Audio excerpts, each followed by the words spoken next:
ছেলেটাকে দেখে আপনি অবাক হয়ে যাবেন, কারণ তার মুখ এতটাই ছোট যে সে কিছুই খেতে পারে না। তাই 100 মিটার লম্বা এই দৈত্য ক্ষুধায় হাড্ডিসার হয়ে গেছে, ওজন মাত্র কয়েক কেজি। এক গভীর রাতে ক্ষুধার জ্বালায় সে খাবার সন্ধানে বের হয়। তখন এক নারী তার পূর্বপুরুষদের স্মরণে কিছু খাবার উৎসর্গ করেছিলেন। সে সঙ্গে সঙ্গে এক টুকরো মুরগির রোস্ট তুলে মুখে পড়ে দিতে চাইল, কিন্তু মুখ এতটাই ছোট যে একেবারে মুখে ঢোকাতে পারল না। এরপর সে নজর দিল ডিমের দিকে, কিন্তু সেই ছোট্ট ডিমও মুখে ঢুকলো না।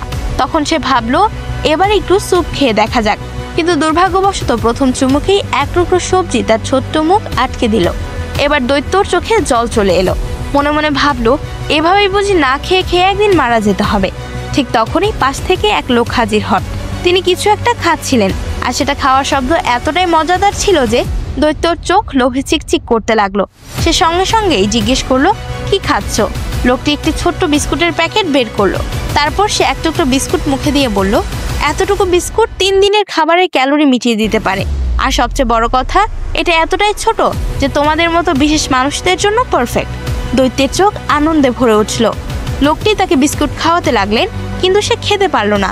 3 বার 4 বার, অবশেষে 80 বার চেষ্টা করার পর দৈত্য এক টুকরো বিস্কুট মুখে নিতে পারল। এবার সে খুশিতে উঠতে লাগলো।